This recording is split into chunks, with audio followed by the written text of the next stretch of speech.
time. Yo, what's going on, everyone? It's your boys back again once again for another edition of Power Rangers Academia. Welcome back. If you're new to the channel, I don't know where the hell y'all been, but you know, it's probably because of the drought of Power Ranger info. But we've been getting a lot of things kind of slowly churning in, slowly but surely. But I start with energy, which is funny because we're probably gonna be talking about some sour things on this edition, unfortunately. But yeah, it comes with a heavy heart that well, we'll get into it. So before we pass the baton around, how is everyone feeling today? Because you know, life, Rangers, and Hollywood demons. So yeah. So Isaac, how are you, sir? What's going on? You know, since our last episode, I did a lot of thinking, and there's been a lot of stuff on my mind, and I really just came to the realization I really hate JD.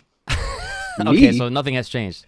Okay. That's crazy. There we go. That is very much like Isaac. Change. We'll transition to JD. How are you doing today, sir? Well, aside from catching strays, I'm good. On a good note that we don't have to talk about too much. I'm excited for that Batman Toku comic that I just was reading about, and my boy Dan Mora and Kyle Higgins just got to shout them out. Just got to put the good energy out there. Absolutely, yeah. But no, they definitely need to get all the shout outs. I will praise, especially Dan Mora. He is my favorite artist of all time. Easily. Godlike. He is so godded and goated. All right, Tech, what about you? How you doing today, sir? I'm smooth, man. Smooth. It's cool to see the boys back together after a quick turnaround. It's different. Y'all getting a treat. Yeah, smooth. He definitely had cocoa butter on deck. What? I don't know what that means. Yeah, I don't know. It's man. Dog. I wish I could. I should. He's doing that ashy today. All right. Well, in any case, so we're all here. Like the title will probably pretty much give it away. We're here to talk about in full detail the recent Hollywood Demons episode that featured Power Rangers, and I actually watched it live on my reaction stream over on Twitch, and it's what I opened up with, and it was quite the experience, to say the very least. A lot of things and context are, or I should just say, a lot of things that I think all of us kind of already knew going into it, like stories about the Red Ninja Storm Ranger and Cole, which is Red Wild Force Ranger. We've heard, some things about them, but then, there was some added context. So our very own Tech, he's got notes. So we're pretty much, I'm going to pass it over to him first. He's gonna open us up with kind of going down every bit of what had happened, and then we'll, give you guys the usual academia content you'll expect. We're going to just be going off of each other for this special episode. So Tech, take it away. Yeah, man. So me personally, I guess I can just give my personal opinion first. I would definitely say it was more tasteful than I kind of predicted. It was pretty well put together. It wasn't a lot of slander or pointing fingers or anything. It was a pretty well put together thing. Most of it, I'd say most people probably knew if you're kind of tapped into the community. But there was a few things that I didn't know that were pretty cool, because I was most of my relevance to the Power Rangers community, I was more just a fan of the show. I didn't really know a lot about the actual actors, so a lot of stuff that I know from that type of perspective is kind of recent for me. Yep. But yeah, I can go do a quick rundown. I guess even at the beginning, they kind of talked about the beginning of Power Rangers, how it started. If shout out to Toys That Made Us. If you saw that, you probably know a decent amount about that beginning section. They just kind of talked about things like something I thought was funny because like it was one of the headlines that I saw, even aside from everything else, like on Twitter or whatever, even like outside of Power Rangers Twitter, like I saw headlines saying about how I think it was one of the directors or producers. He was talking about how the Black Ranger being black was a mistake. Yeah, it was And they like, kinda oh, like regretted that that was really wrong. quick. It's like I feel bad. Yeah. I agree. What do you guys think about Yeah, that? like I agree with what Walter said about it. Afterwards, Because right? I saw that. yeah, post because too. like because I've heard him talk about it years prior to this anyway. Right. But like obviously we all know that it was like a crazy coincidence, but like once especially once the actors like repeatedly was like, nah, like there was no ill intent really. It was just like, oh, that's just what it kind of was. And Right.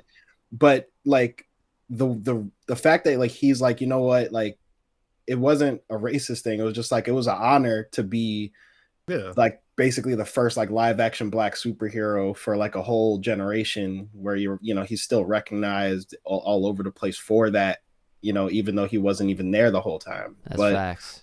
And it's like that coincidence is always going to be funny, but it's only one of those things that is deep if you want it to be, because in reality it's not as deep as it seemed. Yeah.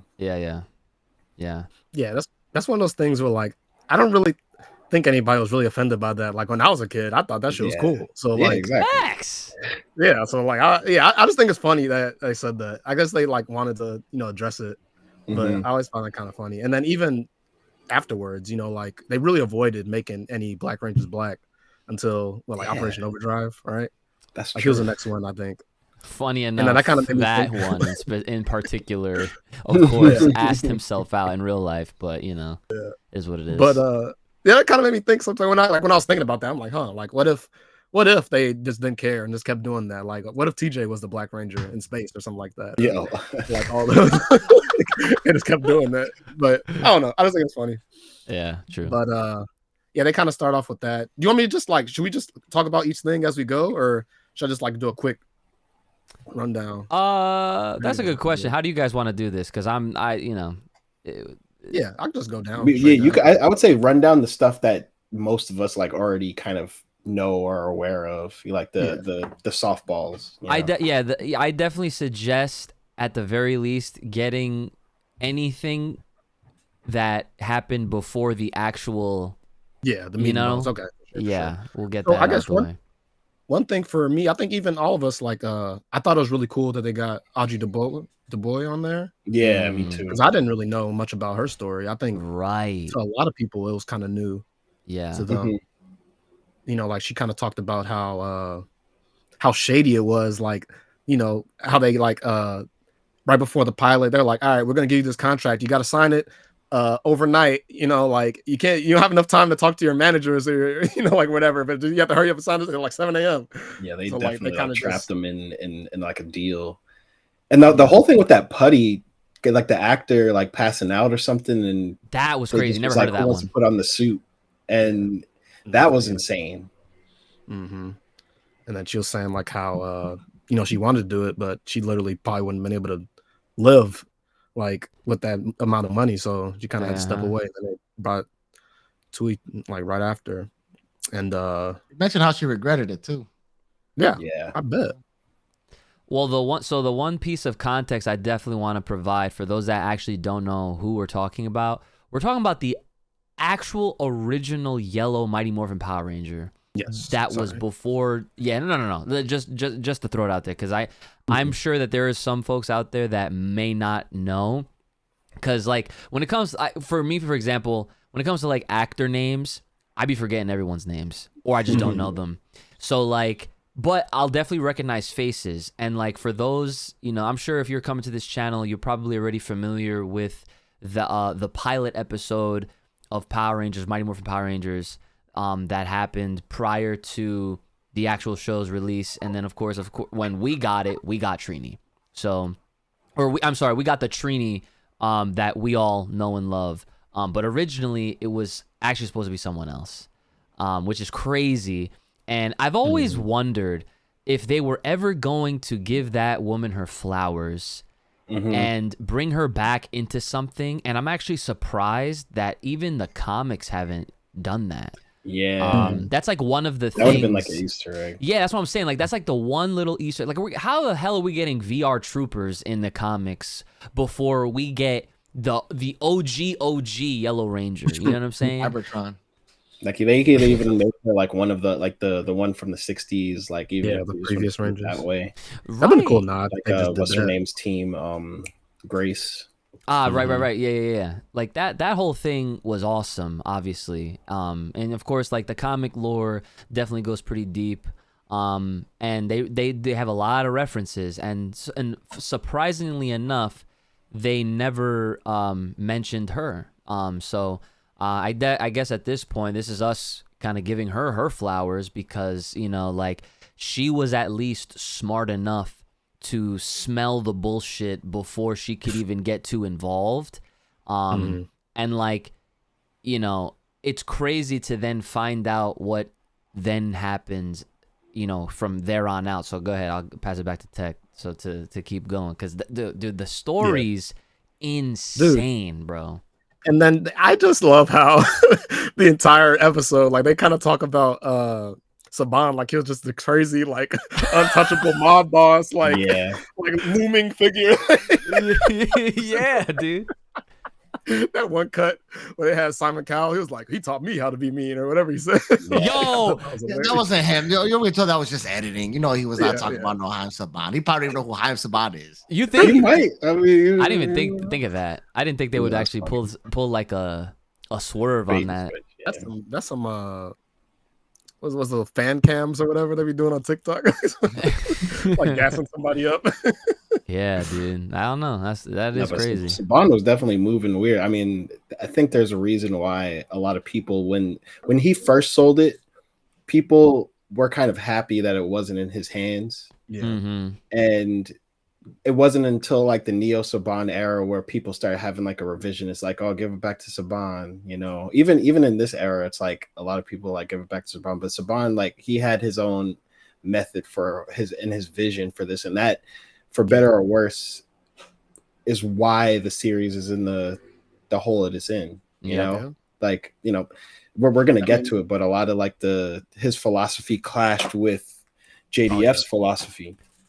Right. But that even goes right into the next part that they kind of got into. Yeah. Was when they're talking about how, like, I don't know if this is like actual number, but one of the people talking there, they said that Saban basically made like $1 billion off Power Rangers in the 90s. I don't know if that's a real number, but that's what somebody said on the actual episode. Like, shit. Meanwhile, like Nakia, from Zio, she's basically saying like she told like how much she made, like 700 or whatever. It was like $750 an episode. Yeah. And she's like before taxes. Meanwhile, Saban's making $1 billion like, off the whole shit. Like that's kind of nuts in retrospect. Pennies to his dollar, bro. Yeah, I felt so bad because like they really was getting a hold on those contracts. Yeah, all the horror stories that we've ever heard, like over the years, it's like seeing it told in this way, it just really puts more perspective to how shit the whole like situation that they went through was. So, and that's we're thinking our answer almost like why, you know, why we see less civilian fights is because we're unionized, you know, so they don't want to get hurt. We're kind of skipping ahead, but like that was one part that surprised me because I remember Jason Font, he was saying Time Force that Red. They were union by the time they were in Time Force. I was like, I thought they weren't union until like Neo Saban or whatever. I don't remember. But it kind of does line up because Time Force was like right before the switch to the whole Neo, like the Disney era stuff, and it does make sense. But they still, like, weirdly, they still had a lot of action. But that's when you started to see the shift in how the action scenes went, because it was less civilian fight choreography and more like we're gonna up the ante on the Ranger fights, and that's when you get in like those gigantic explosions and the slowdown and the Matrix kind of stuff, you know?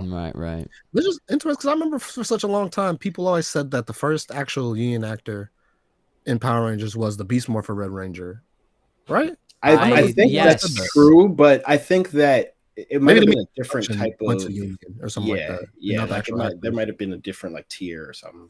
Yeah, I don't know, but I just thought that was interesting. And then something else that was kind of conflicting that I thought was interesting because like we made a video about Austin St. John and Walter Manuel, like their fan work video about how they left. Right. And then in this episode, they said that one of the reasons, when they were renegotiating, they didn't mention this in that video, but they said that they're requesting a percentage of toy sales, like in their renegotiated contract. And they're like, there's no way they're getting that. Right. Yeah. And like that does even to me, that sounds crazy. I mean, they deserved it, I guess. Yeah. Maybe. But like that, there was no way they were getting that. That's kind of nuts. Bro, you know what's funny? They invest for that. That is literally some Robert Downey Jr. levels of dealings. Because I heard that after Iron Man, he wanted that kind of a similar deal where he wanted to make a percentage off of everything that was Iron Man. And I'm pretty sure, you know what? They probably granted it to him, to be honest. So. Yeah. No, that shit's nuts. And then they kind of talked about that whole part with Tweed about how she was like in front of all the big wigs, and she was had like she went off script, which I didn't I don't remember hearing about. Like I might have heard about it, but I didn't know that she like had that kind of stand. Because I guess one of the things we could discuss, like that whole sequence or like the story of them leaving. Yeah, I was always under the impression that like because I had heard like JDF talk about this before too, where it's like I thought that they all decided to leave. Or actually, it wasn't even JDF. It was like no, that was their JDF probably talked about it too. But it's like I thought that they all decided to leave, but then JDF wanted to stay, and then Amy and David decided to stay too. Yeah, that's the story. The rest of them wanted to leave, but they didn't even want to leave. They just wanted to renegotiate the contract. Well, they wanted to renegotiate, but it's like but they were planning to renegotiate as a group. So I guess maybe that's what happened where that they caught that fire and were just fired from that, and they were just like, but for whatever reason, I thought that they left when their demands weren't met, but it seems like they like tried to argue for it, and because it wasn't a full team, they just was like, all right, like y'all are out. And granted, like there could be a future where Saban could have just been like, yo, all y'all are out. Right. But I was just thinking that. But if they did, and the thing is, if they did that with JDF and he fired JDF too, they probably would have gotten a bunch of hate mail, and they probably would have had to make a change. They would have brought him back. But it's kind of hard to say like what would have happened, and because like I think I'm not mad at JDF's decision because I know why he did it, and it was for like a genuine reason. Like he thought that he was doing the right thing at the time. Right. But they only showed the side, okay, he left, but they never brought up what changed when they brought him back for Zeo or the movie. Yeah, that's true. Like, I wish they did that. Yeah. I have something related to add to what Isaac just said. I was actually wondering if they would, because that's the thing, like with documentaries like this, they go into so much detail on certain aspects, but then they leave out so many other things.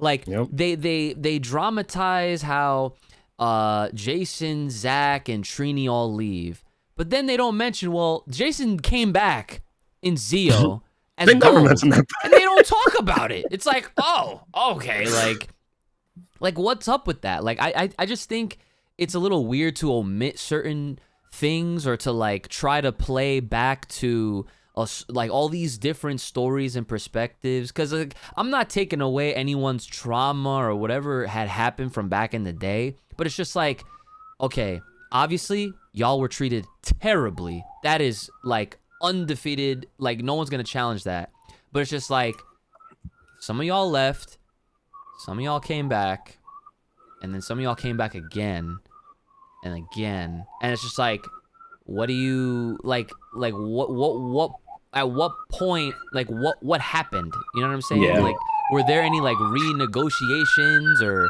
like something along those lines? Specifically with Austin, right? Well, yeah, I mean because I feel like that whole part always gets like skipped over.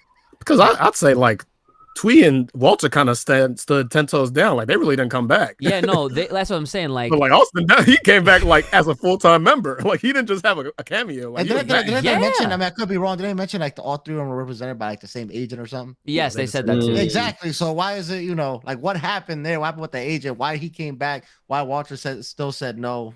It was that was a. I mean, I'm pretty sure we could find an interview as to why he came back, but documentary only really showed like just overall just negativity. Obviously, because it's it gets more eyes on it, but it's like yeah, and it shows there was a little. I'm pretty sure there was a little bit of progress, even though it was only for 7 episodes that he was in it.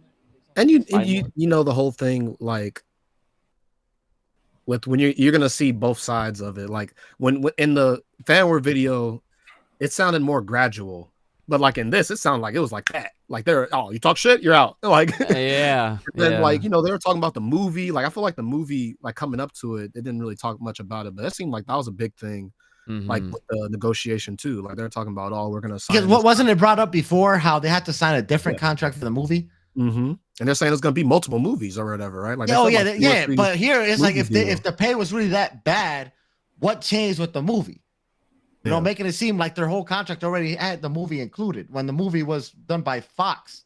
So, there was obviously something else that took place. There was just so much missing. When it gets to my be my turn, I'm definitely gonna bring that stuff up or stuff I didn't like about it. This is one of them. Isaac, I actually remember to speak on that. I don't even remember where this was from, but I feel like this was something that JDF was on, and he was, of course, reminiscing, telling stories.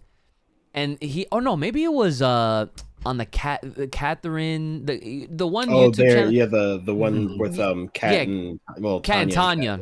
Yeah. Catherine Sutherland and Nakia Burr. The power playback or whatever. Yeah. They were talking about how like they were filming the movie and episodes at the same time. Yeah. I've seen that. That shit wasn't mentioned in this at all. Yeah. So like they didn't even talk about what happened with the first movie, because the first movie had a bunch of controversy where like that turnaround with the power transfer and stuff was like right as the movie was happening, because it's like they were cast them, they went to film the movie, came back, and then started changing everything up, and it was just like whoa. Yeah. That's the weirdest part of the show. Timeline is kind of weird. You got all those episodes where like they're replacing their voice with like other people. I like, hated that. Weird ass episodes. I hated that, dude. I like hate it, but I love it at the same time, because like when you're rewatching it, it's like a funny. Nah, man, they fucking listen. It's terrible because they Aunt Viv'd us in Power Rangers. Okay, I hated getting Aunt Viv'd. I hated it, and as a kid, I hated it because I'm like, do they think I'm stupid? Like that's not them. Like I hated it. Terrible. All right, so let's keep it rolling. So what was left in this? They kind of talked about how Nakia, she was talking about how like the open casting call once they left in Turbo was like they didn't even tell them, like they just when they got replaced by like TJ and the gang, like it was just an open casting call. And then like I had a note, but that's a whole discussion in itself. I'll talk about that later. But and then that's kind of when they got into when Austin left, and then they talked about his whole thing with the wire fraud. Which was very short too. It was very simple. Yeah, it was pretty short. They breezed through that shit. Yeah, I thought he was gonna be in it. Not gonna lie, so I was kind of surprised. His lawyer probably said, "No, don't even talk about this." Probably for the better, because I feel like he tends to step in it when he does talk. Or they probably just did it so they can say something bad, and he doesn't have a chance to like explain himself, and it just still makes him paint it out, looking bad. Isn't he still doing like conventions anyway? I think so, but he's obviously like more low key with it. Yeah, he's even after that. We all know what happened with the very quick, with the shirt draw controversy and stuff, and the quoting. Oh and stuff. They didn't talk about that. So, I mean, because it wasn't. He never got really like in trouble by the law. Went back for it. he like apologized or whatever. He did. I mean, it still doesn't make it right, but they mentioned the wire fraud and stuff, and then that's it. I mean, that's the only legal thing I guess they can get him on. They were, yeah, they were. I think, yeah, at that point of the documentary, they were just trying to put more emphasis on the whole theory of the the Power Ranger curse. They say the Power Ranger curse, The Red Rangers. but it was just Red Rangers for the most part. But there were other things like that. I'm surprised they didn't really bring up if they're gonna try to do this whole Power Ranger curse thing. But whatever. I mean, they said the Curse Red Ranger. They showed him first, very briefly. They showed him. You know, they showed Jason. They showed Cole, and then they showed they showed Pua. Yeah. And then they started talking about a little bit more because I think this is the part where they started talking about Ricardo. Mm-hmm. Oh, right, do you guys have anything to say about the Power Rangers curse? Do you guys believe in the Power Rangers curse? I don't know. Go ahead. I was talking because I was watching it with my girl, and she doesn't know that much about Power Rangers. But when they brought that up, and she made a good point, and I also like agree. It's just like, when you have that many seasons of that type of show, right? It's only a matter, like it's bound to happen when you have that many characters. You have 5 to 6 main characters per season. One or two of those is bound to get messed up, and it is kind of unfair because you don't really shine a light on the vast majority that are either just fine or unbothered by the whole thing. And statistically, most of them turned out fine. But you do, unfortunately, like there was like this little trend, but it's like, it went for 25 years, like that's a little 30 years. That's a lot. And then they kind of touched on this a little bit. This is what I was just talking about a second ago, but I was going to touch on. I might as well talk about it now. But something that they kind of touched upon it too, like when you're doing something like Power Rangers, right? Especially the Mighty Morphin Cast, right? Like you're doing a show where you're so popular and you're not making a lot of money, but you're so like famous and popular. And then when you're done, it's kind of like, all right, let me keep acting and doing whatever, but nobody wants you because you were a Power Ranger. Typecast. Yeah, they did talk about that a little bit. Yeah. So like the typecasting, you probably expecting, like, oh man, I was so famous. And like, now I'm gonna move on. I'm gonna get all these acting gigs. I'm gonna do whatever. And then like, you're not getting picked up for anything. So like these guys are, at least like if you were gonna not get typecast and do like a show like say like it's one of the original TV shows like Fresh Prince of Bel-Air with something. Yeah, it's like and they would always pop up like Walter, JDF and Alfonso. I'm pretty sure like they all would show up on those every now and then. Yep. I just mean like the concept of like those shows are like they might get typecast or they might not get a lot of work because like you're Carlton Banks, like that's all people will see you as, so you're not gonna get. True. But at least like I got money, like I don't have to like I'm like I might not get another acting gig, but at least I'm rich. But like those, you're still broke because you're doing Power Rangers and you can't get one of them has to be a substitute teacher or a school teacher. Before we go touching back on this Power Rangers curse thing, right? And I know like the first part of this whole episode had to do with Mighty Morphin before they touch base on it again towards the end. Do I believe there's a Power Rangers curse? No, it's literally just coincidence that they just happen to be on the same show. Because honestly, if you look at fucking Disney stars or Nickelodeon stars from back in the day, they've done a lot worse shit than Power Rangers. Okay, let's not forget that. Okay, it's strictly coincidence. Now, I wish they touched upon what happened with Billy on set because I feel like that was very important. I'm surprised they did not do that because that right there was controversial in itself, and even to this day, it's not something that people really talk about. Facts. They should. They should. So like even if he got over it, like you still got to talk about it. What's his reason? Unless maybe he didn't want them to talk about it. They want to talk about how the producers and they want to talk about the pay, but how it was on set working all these hours. Like Billy's story is an important one that should be shared, even if it wasn't coming from him. The other actors could at least spoke up about it, or they could have had that on the script. Like, hey, let's touch base on this a little bit, the part of working conditions and why Billy left. At the end, which is surprising. Okay, very very surprising. So shame on them for not bringing it up. It should 100% have been brought up. I agree. Yeah, I think that's very true, and I'm glad you brought that up because I definitely would have wondered, like, being like, where was this like at all? Because at the same time, I also felt like there was definitely not enough time for one episode. Like they should have, like Power Rangers probably could have filled 2 if you were gonna go through all of the Hollywood demons that Power Rangers has brought to the table. But as far as the curse goes, I think it's bullshit. I just think it's like a coincidence that, yes, there's been Red Ranger discrepancies, if you want to call it like that. But like, I could tell you that it's not, because out of the 30 years and all the seasons that have happened, it's not like every single Red Ranger has had some sort of fault.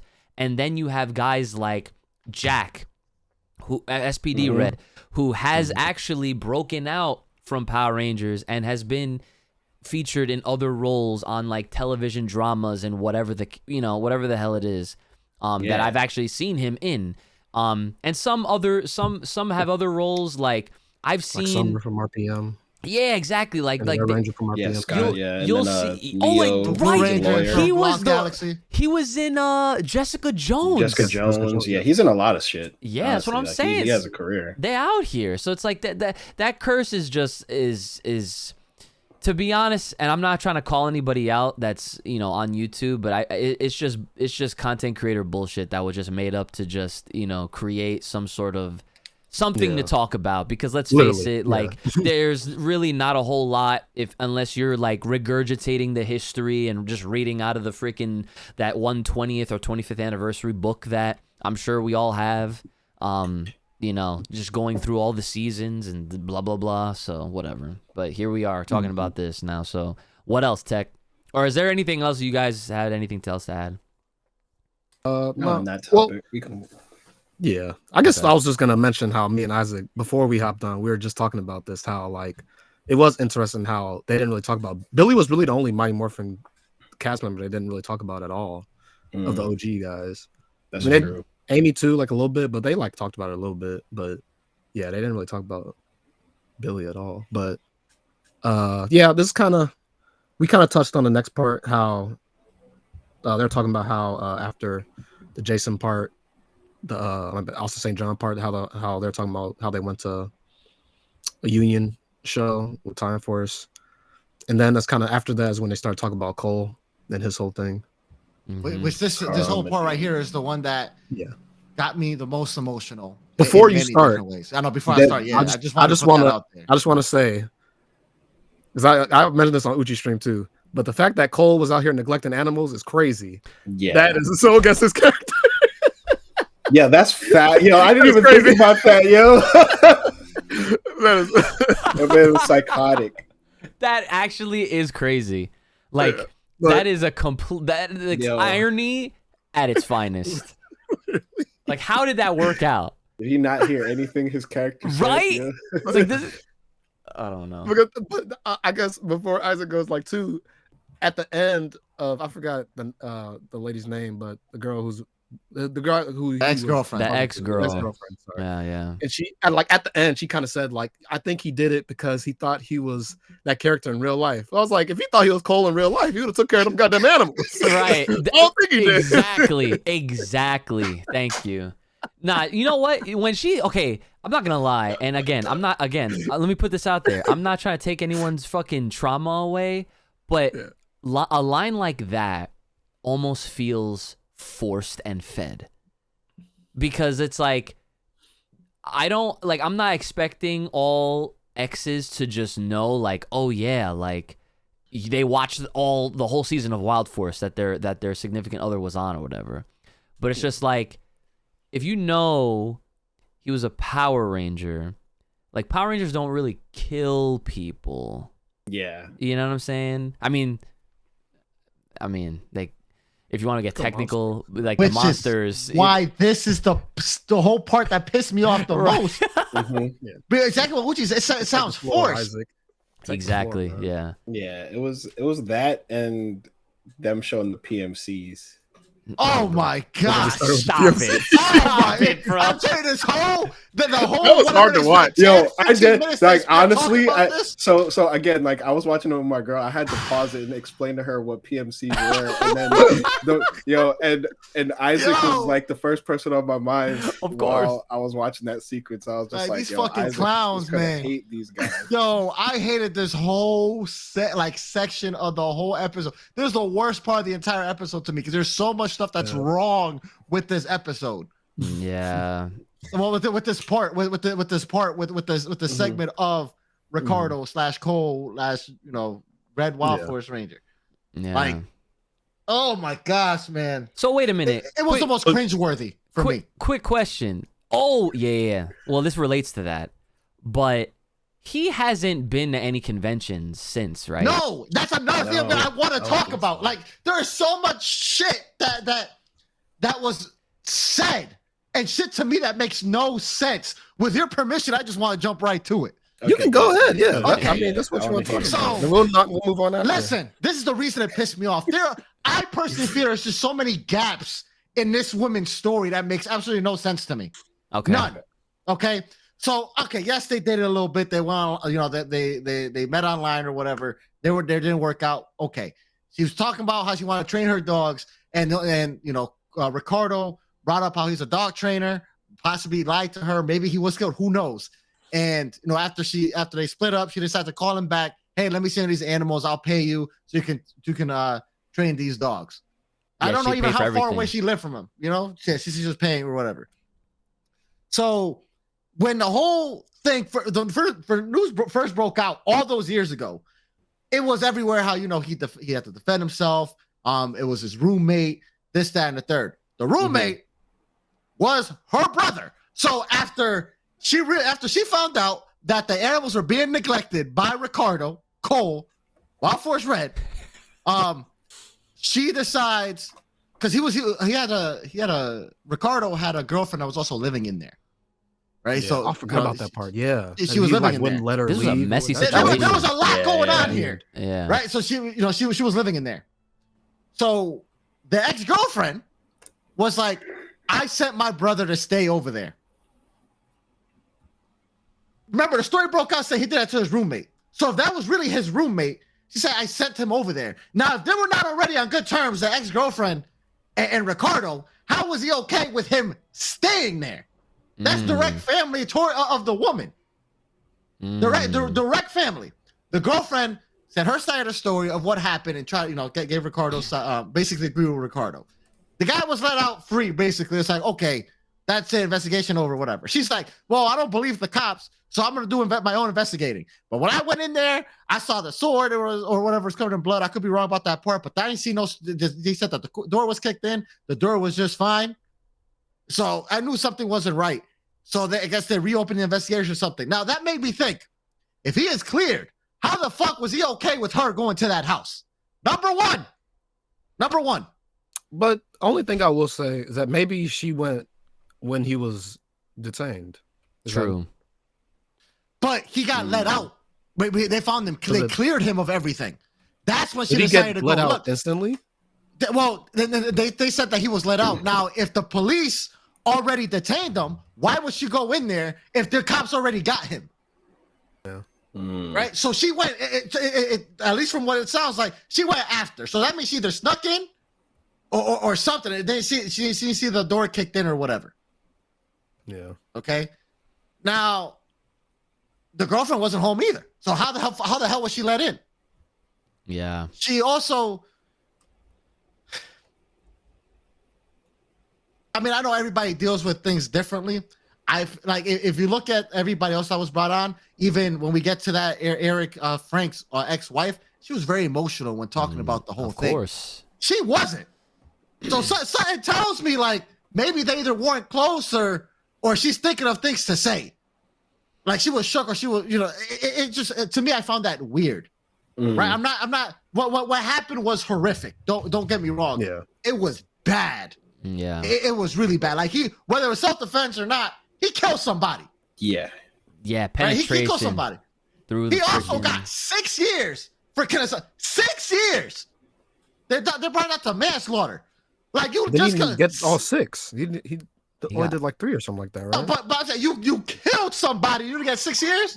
So there's something that was let out. Maybe there was a struggle, or maybe to a certain extent there was some type of self-defense. Maybe it was excessive force. I don't know. I feel like the documentary itself, did not say everything. Yeah, I think there was some they details. need a crime doc on that. Based on her story, and you mean to tell me the cops did not do a good enough job, and you decide to go out there yourself and you do your own investigating, you get your Columbo on? Like, I'm telling you, something just doesn't sound right with that story. I feel like there was just gaps in that story. And then he got let out in 2020. Why haven't we heard about him anymore? Like, he's currently out there, right? He's living somewhere. He's not in jail that anymore. man's laying low. Like why didn't the documentary bring up what went on after?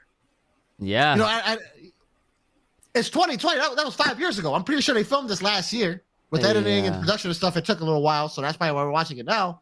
But you know, them bringing up how he thought he was the power, he thought he was the villain and stuff, and that's why he had that's why he used the sword. And why does he have? And I think it was stupid. We're like, why does he have a sword in the bedroom? Like, look, people have like collectible shit in their rooms. Look at Uchi's stream room. He got mad shit, right? Yeah, and none of those swords had anything to do with power. Like the fact that they tried to tie Power Rangers into the swords was crazy. Like a Conan. That was just some like video reaching. game equal That's violence type shit. Like that. It was reaching. It's super reaching. It was reaching. Why didn't they interview an investigator on that case? They could have, or at least pulled up the police report or something. They did that with the JDF stuff in the end. Why didn't they bring? Why didn't they do anything like that in this? There's just too much that was let out, in my opinion. It doesn't take away the fact that what he did was the worst shit fucking anybody could do. But come on, at least tell us the full transparency here. I feel like they did this right here to me was the low point of the entire episode. That's fair. I'm gonna have to agree with Isaac 100% on that, because like, out of all the tragedies that they shared in this entire documentary, you would think that direct murder, like they showed the image of the exit wound out of the dude's fucking whole torso. Yeah. Which I never saw. Yeah, me neither. And I didn't know, like even remembering back to when like the news broke out about that whole incident, I didn't see anything. Like I didn't look into it. I just was like, I heard and I was like, oh wow, like that's crazy. Like what the fuck? Crazy, yeah. But I never saw to that level, to that detail that, he took a sword and fucking plunged it through dude. And, you know, he did his jail time and whatever, but then he got out. But then, like, that's kind of like where the story ends. And so it's like, it just adds to the mess that this documentary as a whole seems to actually be when you really think about it and break things down piece by piece. Because to be honest, something like that, you would think, well, if there was more to the story, wouldn't that have been more investigated than just this, like how Isaac was saying? Because it's been how many years since it's been 5 years since he was let out of jail for committing that sort of a crime. So to me, as someone that, you know, is, I'll give myself some credit, decent at analyzing things and situations, that doesn't even sound right. Because it's like, okay, well, if they're not going to continue with that investigation, then there's something that they're either not telling us, or there was literally not enough to even justify continuing with said investigation at all. So it's like, she, as the person who lost her brother, has every right to feel how she wants to feel. And trust me, like, that is terrible. We're not taking that away from her at all. No one is. But it's like, we are challenging the integrity of the documentary itself. And the pieces of information that they chose to give us and that they chose to omit. And here we are, Power Rangers Academia, in the flesh, doing what we do best, literally providing all of the fucking gaps and holes that they seem to... It's, oh my God, like, it's very annoying, you know, because it's just like, it's bad enough we deal with it with the fucking source material. Now it's like, when it comes to the real life shit too, like, this is ridiculous, but whatever. Moving on. Yeah, you got real life plot holes. But yeah, that's a good way to put it. Real life plot holes. So, what's next? Yeah, I guess after that they talked about the pool situation. I guess most people probably knew about most of that, you know. Oh, the Red, Ninja Storm Red. Yeah, Ninja Storm. Sorry, Ninja Storm Red. How he committed suicide, and you know, he had the whole situation with his wife. That whole thing is crazy. And then it's kind of when they started getting into the Tommy stuff. They started talking about his brother Eric and his whole thing. I'm not gonna lie, like I actually didn't know that at all. Me neither. I didn't know anything about that. Yeah. situation. Yeah, I think This was that the was one of first the big time- big surprises. This was the first time it was revealed how he passed. For both of them. Mhm. I didn't even know that he passed, to be honest. But we I knew. I follow JDF for on social yeah. media. He would talk about his brother, how he's not around, Yeah. how he wasn't Yeah. I mean, around, yeah, how he once misses again, him and like, stuff. I've always kind of been, like a little away from the fandom. So like, I'm just a Power Rangers fan for most of my life. When I so heard, didn't I'm like, really know any of that shit. immediately when they said, that he hung himself, Yeah, that's right? crazy. The immediately first thing I thought, it was like, Yeah, I was oh just my like, god, yo. like this makes sense, Yep. Yeah. Mhm. and I hate that it makes sense. Yup. Yeah. Yeah. And then to me, the my whole- heart dropped when that was said. Yup. Because I Same. thought, because at least the reports that I've read at the time were, throughout the years, was that he was ill, Mhm. right? Or that he was sick, Yeah, that's right. Mhm. and Oh, yeah. come to find out, this is how it happened, and And they're saying that's kind of when JDF kind of got more, into the community and, giving back because he felt so, bad about the whole situation. Like, Yeah. I kind of, that must, I don't know. I want to get Can't into even too much imagine. of that. Can't even start. Yeah. Yeah. Especially how, like how he was in the show and then like his whole career didn't really take off himself. And, he kind of felt shitty about that. I don't know. I don't even want to talk about that. I did think that there was like some slight misunderstanding there too. Like, and this has nothing to do with like what happened with him, but when they were talking about trying to bring him on the show as the White Ranger, I was like, that's probably not what it was. I didn't know It's that. probably gonna be, Yeah. it's probably That gonna was be weird. Gold. Like, I think they were sizing people up to who's gonna be Gold, and it was gonna either be him. Like they had the Ryan Steele thing that didn't work out. Then it was probably gonna be JDF's brother. Yeah. That didn't work out, Austin. and then it just ended up being Austin. But I think that's what it was. But I just thought that was funny because like in the part of me was thinking like, what if they were trying to like do what they did with the Green Ranger suit and bring the White Ranger Zeo suit White. back, or not even Zeo White, but just like because it would be kind of Anything, funny. yeah. But either way, it is kind of sad how that did pan out, but it also like you said, it makes sense. Well, yeah. Mhm. I mean, And then- oh, go ahead. Sorry. Oh, you can.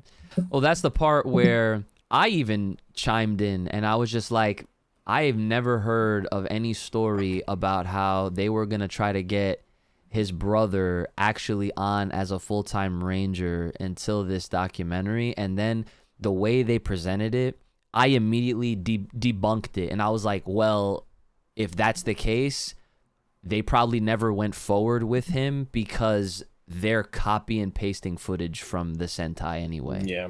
So unless there was another character they could have filled in, like okay, I'll give you a perfect example.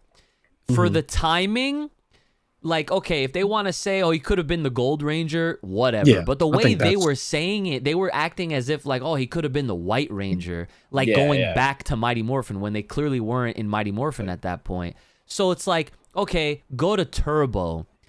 If they wanted to fill him in as the Phantom Ranger or the Blue Centurion, Yeah. then it's like, okay, you have characters to play with to fill that type of a shoe, if you will. But that's not what happened.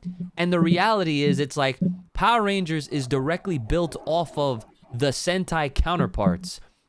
So what people may not understand, even in this day and age, which is crazy, because I feel like a lot more people do know that now, but some might not, is that it's like Power Rangers only filmed but so much original source material. Everything else was copy paste from the Japanese like clips and stuff.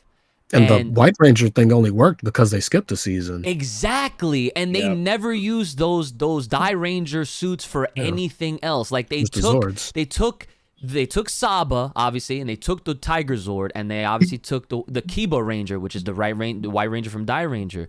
But those suits, they only ever show up in comics because, again, the writers know what's up, okay? But that's entirely separate to the ordeal here. That it's just like, oh, like, of course they weren't gonna freaking give Eric a Ranger role because they didn't start like implementing American-made shit until Lightspeed Rescue with Ryan as the Titanium Ranger. That's our first original American-made Ranger.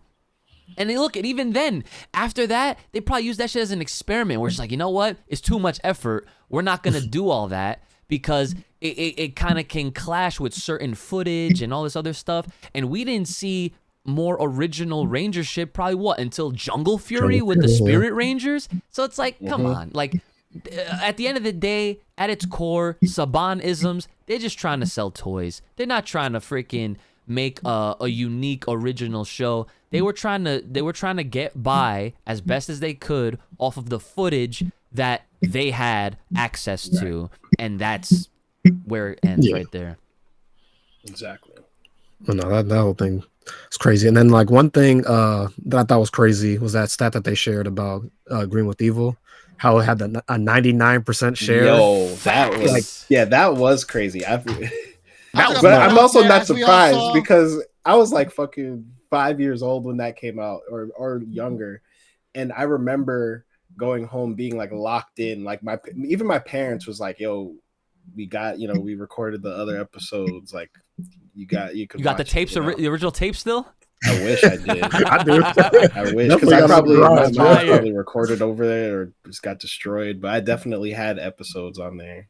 As we all saw, the statistic that was mentioned, a very beautiful statistic, or not so beautiful statistic, depending on how you want to look at it. Power Rangers was above X-Men and DC in terms of merchandise sales or revenue. That is probably the shout news to my ears. The Power Rangers, you already know. That's right. And Lightning figures were selling.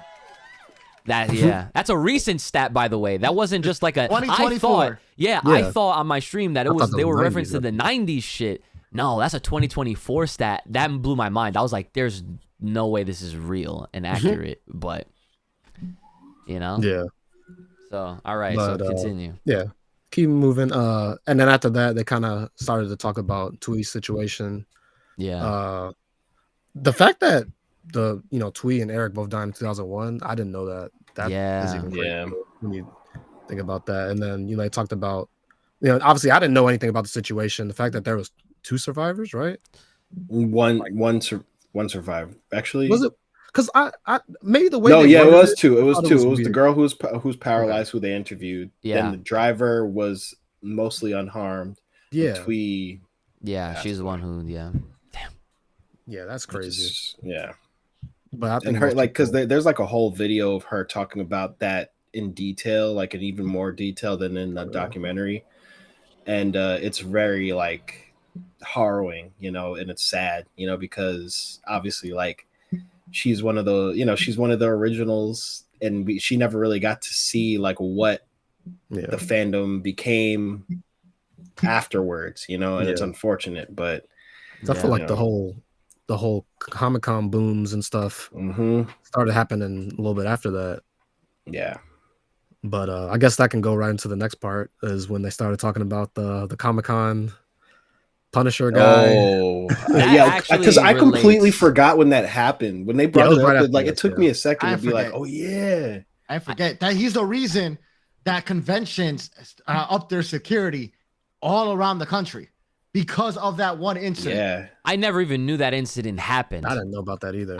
Listen, I follow JDF on social media. I was every time he posted a story, I was there all the time, every time. I didn't miss any one of his posts. He was very active at the time. And speaking of that, like, and I guess kind of ties into it a little bit, but I do wish that they talked a little bit more about that whole era of his vlogs and how that tied into. And great, I guess we would have to do a whole JDF episode specifically to get into that, but like I feel like the My Morphin Life and his like vlogs in general really did a interesting job of like showcasing like his mental state along that process. But we'll get into that later. But I do remember very vividly when that whole situation happened, and when they had to like, he was like, yeah, I'm fine, but he definitely was like rattled a little bit. But he was such a go guy that he probably like at least outwardly tried to not let it show.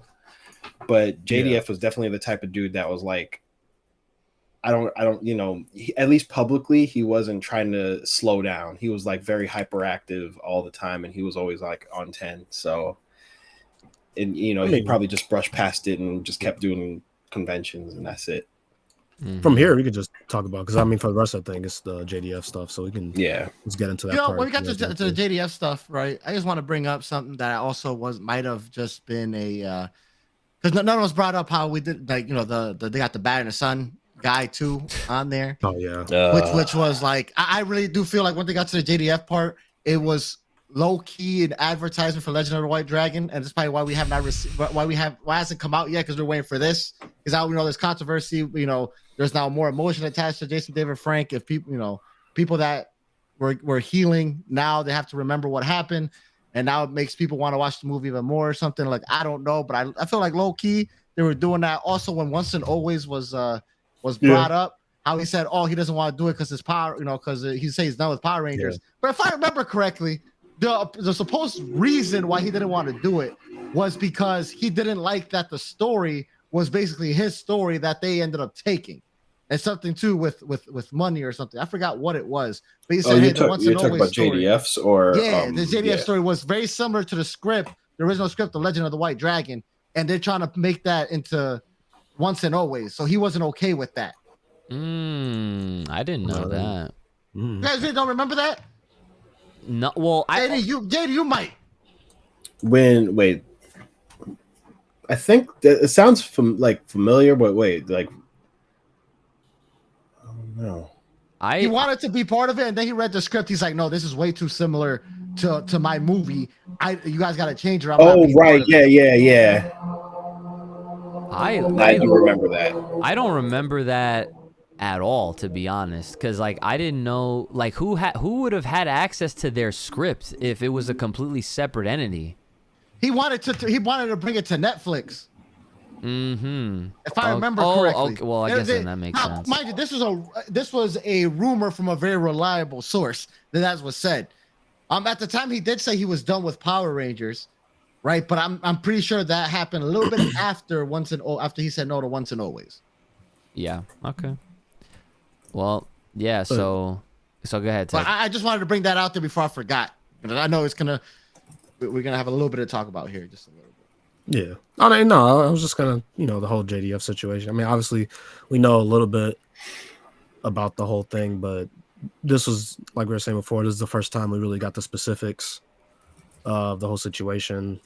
Yeah, that part, that shit hit me. That was sad. I've heard about the alleged affair, but I know there was affairs. I mean, she was having more than one. Yeah, which was causing. Now that's one thing. Look, I follow JDF and I follow that story very closely when all that stuff was going on, right, with TMZ and all over. When Tammy said she couldn't get a hold of him, so she decided to divorce him. I'm like, yeah, okay. Well, again, going to the Tammy stuff, all that stuff kind of rubbed me the wrong way because I had mixed feelings about how that whole situation. And granted, it's like in the end, it doesn't really matter because we're just living in the present, and I wasn't there, but all I know is the stories that I was hearing about how things played out versus what she was saying and how the context, because I don't know, I feel like a lot of the stories that were coming out in that window of time around JDF's passing was they were falling out. She filed for divorce. Or she threatened him with divorce, which is what led him to doing what he did. Now, of course, that's probably the extreme version. I wouldn't be surprised if there was if it wasn't as direct as that. But just the fact that it is inconsistent or slightly inconsistent with what the stories were, it's hard to say. But if you listen to Jason Font's part, he said, I think Font is the one that I kind of trust. He said it had nothing to do with Tammy or whatever else. I mean, I don't know. And you guys to his point and to that point, and we probably talked about this when JDF initially passed, but he was clearly fighting those demons for a minute, ever since he kind of took the stand away from Saban. I remember watching, seeing his footage of his vlogs from when he was at PMC that last year and being yo, he definitely looks disheveled. And then they said it in the documentary itself. And I was I remember I was thinking that same stuff as that was happening because he just didn't seem like he was himself, even, because he was so transparent about certain aspects of his life. It was impossible to ignore if you weren't just like drinking the Kool-Aid, like if you know how to read people and like how to look behind people's eyes, like it was very easy to see like dude was going through stuff. But so like him doing what he did, I'm like, I think it's very likely that it didn't have to do with what Tammy said, but I do like the issue I have with her whole thing is that just the whole vibe around how she treated the situation, even the way her kids treated it too, which doesn't have to do with her directly, but there definitely seemed to be a lot of like, so some of it just didn't seem genuine. I don't know if it's just the way she talks about it or whatever, but her personality seemed very serious. Because even my girl was saying the same thing. She was just like, yo, like something about her seems like kind of off. And I was just like, well, she didn't bring up how they stayed in 2 separate rooms, and that was a big, that was a big part of the story. Yeah.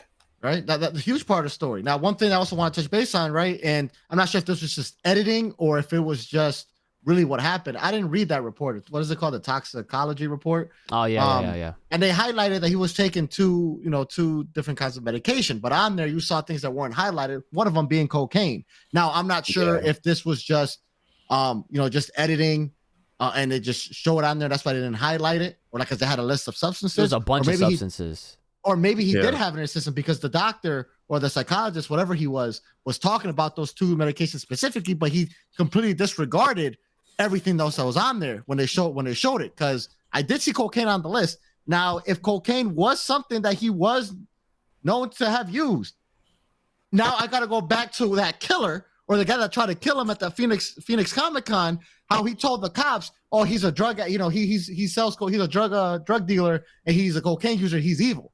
Now that tells me, yo, did this guy really know something that everybody else didn't know at the time? Clearly, like that right there was just a little funny to me. Yeah, right, because this guy had a passionate hatred for he this man. He said he was a drug dealer. That's what the guy said too. Yeah. So maybe he knew some. Maybe there was some truth to that we'll never really know about. I don't know, but I'm like, that's crazy how weird. We didn't know about this. The toxicology report, I don't think was ever brought up or made public at all. No, like that's the part that surprised me. I'm like, I can't believe that my hero is, he had these kind of issues, right? Where now this was his method to escape was taking this medication. Like you would think even with the mention about the affairs, but with him fighting his own demons, I'm not sure about y'all, but I'm watching. I'm like, this cannot be the same person that I just refuse to believe it. It's still not real to me. Like this is just crazy. Mm-hmm. All this new information coming out, like there's no way this is real. And then it hit me like, no, this is real. I was just like, it almost like I'm replaying that in my head and reliving that moment when we all found out. When we were all talking about it, it's like, yo, this cannot be true. Like not him. No way. Yeah. There's now so much more, and now it makes me think there's so much more that we're probably never even gonna find out about. I hate how Wes brought up all the conversations that he would not bring up exactly what was talked about. Well, I think that's what he was talking about. I think that's that's what I was saying before. That's what he was alluding to. Maybe, but I wish he never even brought that idea up because now it's like, what the fuck were you guys talking about? Like, I want to know. Like now, I want to be nosy. Like, yo, what happened? It doesn't matter. Like AJ mentioned before, it doesn't really matter now. But there's so many questions left unanswered. So many questions left unanswered. And I just hope we get down to literally every single detail leading up to that night. Because don't forget, guys, remember, I met him that 2024? Oh, no, 2023, sorry. I met him. I saw him. I was with him at that, PMC? at the time. Right? Not at the time, but like, that year. That year, I saw him earlier that year and everything, and I met him multiple times, and he looked just normal to me. Like I don't know, I don't know. Oh my gosh, man, it hurt all over again. It really did. Yeah. The the biggest. I mean, there's a lot. That comes out of that. I mean, even like with this whole documentary being like a mess, there's a few things that seemed kind of clear that they were, I guess, trying to connect. And it was that his family like came like they came up in rough times and stuff like that, and like both him and Eric had issues, and this was not anything new. It was something that might be new to a lot of fans, and to a lot of people that maybe didn't know. But then like the one guy that we haven't even mentioned yet, the stunt coordinator, he validated all of it. Like he was like the cherry on top of this terrible cake that none of us wanted, and basically like confirmed that like like they were all going through it, and that's what they did, and they had like a pact that they were. That was the craziest part to me. Yeah, that was chilling. And that's what I'm saying. Like that part right there is it kind of backs everything that the toxicology report or whatever it was called. It backs like the the analyzation of his character, when that doctor was talking about like people that refer and they talk about demons are usually the ones that have something that they are battling themselves. And like looking at his behavior and how he kind of like his whole career, and how he's handled himself, really taking the flag with the Power Rangers name, and like really trying to do right and do good for people. It's more than just heartbreaking to have him not even be here, but like to find out really why he chose to do what he did. And in a weird way, it like connects directly with how his brother decided to do it too. It's like they both had like some sort of like they both suffered from a lot of mental disorder of depression and all that shit that went down. And like the doctor explained it, he was like, it's like people like this, they when they're on this type of medication or whatever, like 1 second they'll seem like they're all right, and then the next they just decide to like end it all. And like that's kind of what happened, or not kind of, but that is what happened. So I guess what I wanted to say is that this was a really weird learning experience.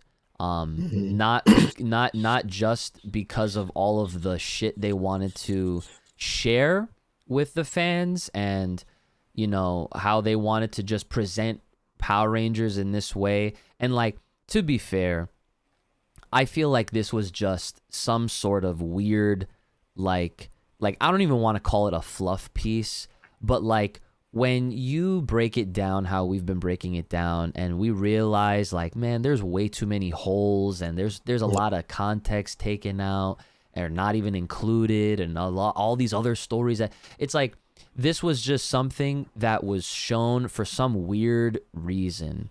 And like, they touched on things that people were wanting to know, but then they like didn't touch on a lot of things that they should have touched on. So it's like, either way, it is what it is. It came out. But the one thing that I really took away from this is that people really need to start taking care of themselves better.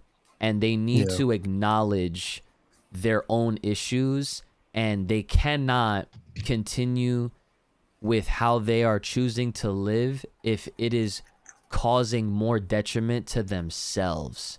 And I'm going through a lot of personal shit myself. I'm not gonna get too into it, but what I will say is that you can work so hard and do as much as you can and as much as you want, and you can try to build and do and reach glass ceilings and then break them and all that. But what the fuck is the point if all it's gonna end up with you is if you're in a hospital bed or worse? And what he did as a community head, as a figurehead, as we put him, the soul, the spirit, the whole life of Power Rangers, like, he really took that shit seriously, and that's why we all loved him so much. That's why we still love him as much as we do. But to what end? It's like, imagine if he wasn't like trying to put on an actual mask or his dragon shield or whatever analogy you want to attach to it. Like, remove the suit. Just be honest. Take care of yourself.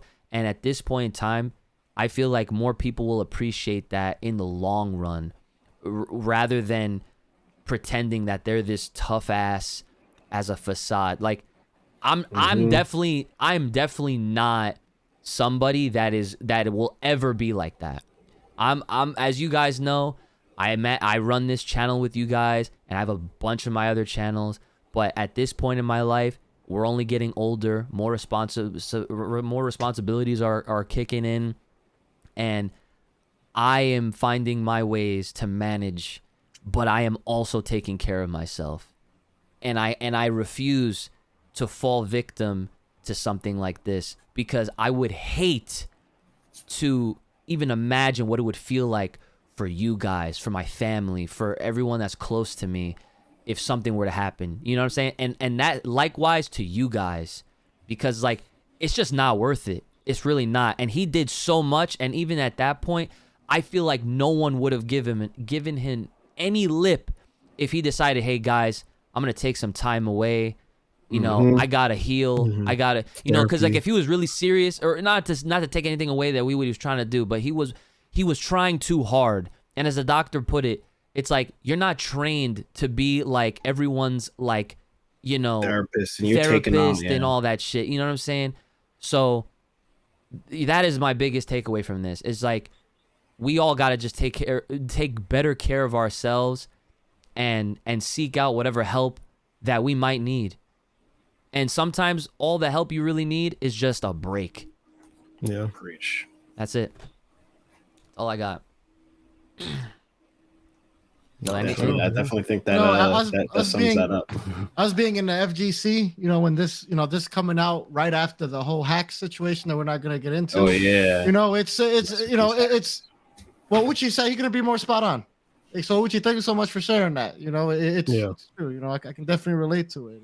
And, you know, always keep your loved ones close to you, man. You never know what they're going. Never know what they're going through. You don't. Yeah. Facts.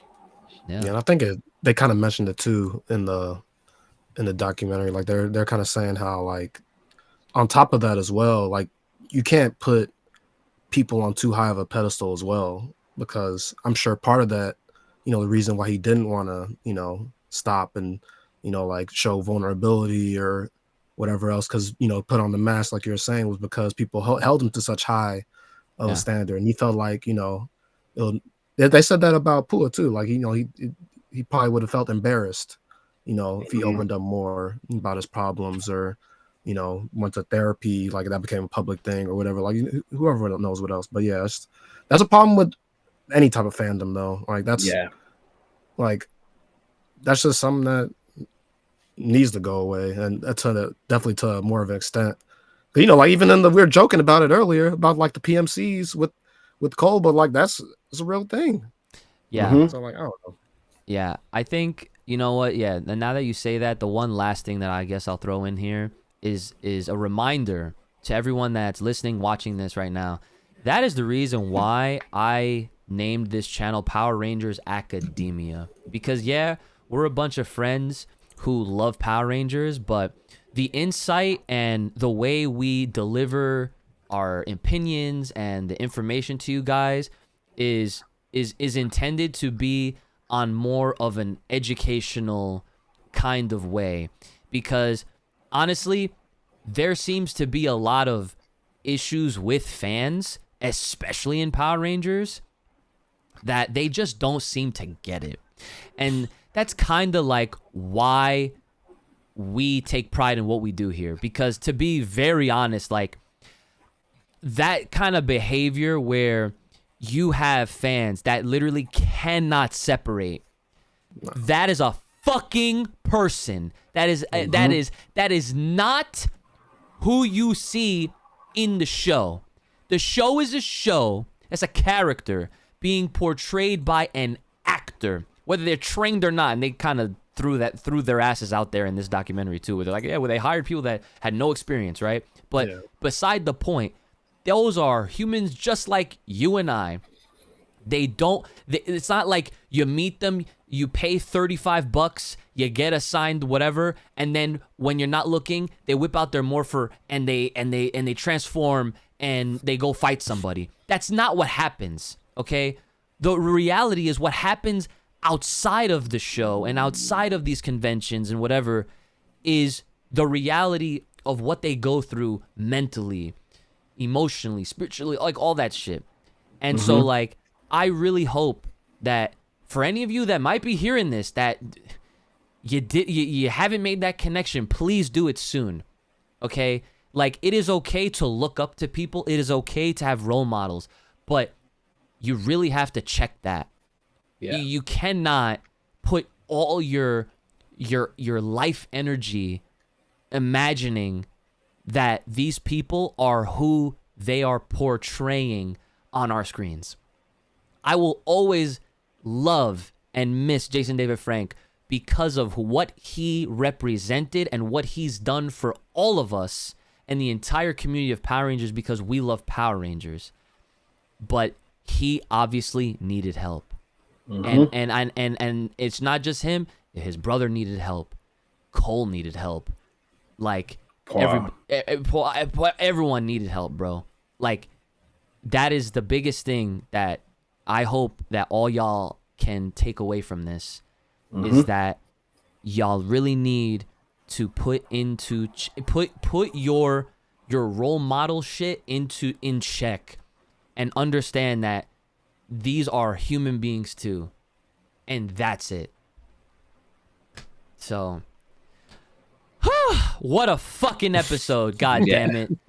Jesus Christ. Do you guys have anything left that y'all would like to leave for the good folks at home? I guess for me, I'm just curious to see, like, you know, what next is going to happen in terms of, like, is there going to be more, like, you know, of these types of things, or just like even interviews or some kind of fallout? Because, you know, obviously we saw the stuff from Walter where he kind of reflects his idea of the black and yellow Ranger stuff, but just everything else, like, I'm just curious how or if that is going to have any type of, you know, resonance at all, because I know a lot of people are finding out about this information or some of that information for the first time, but a lot of the actors have, you know, said their piece on it in different ways over the years. So I just don't know if, you know, anything else is going to come out of it. But part of me is just like, you know, I do wonder how that's going to resonate, you know? Yeah. Isaac? I have nothing else to say. Tech? Yeah, I think we covered everything and more that I want to talk about. And I think it is good that we ended it on that note too, because, like, you know, we kind of joke about things here and there, but like a lot of this is very serious stuff. Yeah, and it requires that amount, you know, of transparency, and for sure, you know. Yep. Seriously, yeah. Well, please look forward to our next upload whenever that is. There are a couple other things that we can discuss, I guess, in like the very near future. There has been some little movement. There's a few rumors. I saw some Jinsaku stuff. I know how you guys feel about Jinsaku, but I'm not gonna be on that episode if y'all talk about it. Okay, I'm not gonna be on this Toku Batman stuff. I'm chilling. I'm telling y'all right now. JD, Uchi, hold it down. I'm be with Tech, not paying attention to that stuff. All right. Well, like, that was the little quick plug to that exciting stuff that's going on with DC Comics. But yeah, so anyways, that's us here at Power Rangers Academia. Hope you guys have a great rest of your day. Make sure you guys are taking care of yourselves. May the power protect, keep it locked, loaded right here on this channel. Stay safe, stay clean, and stay the hell inside. And we'll see y'all next time. Fuck the JD just do with that. That's what I did.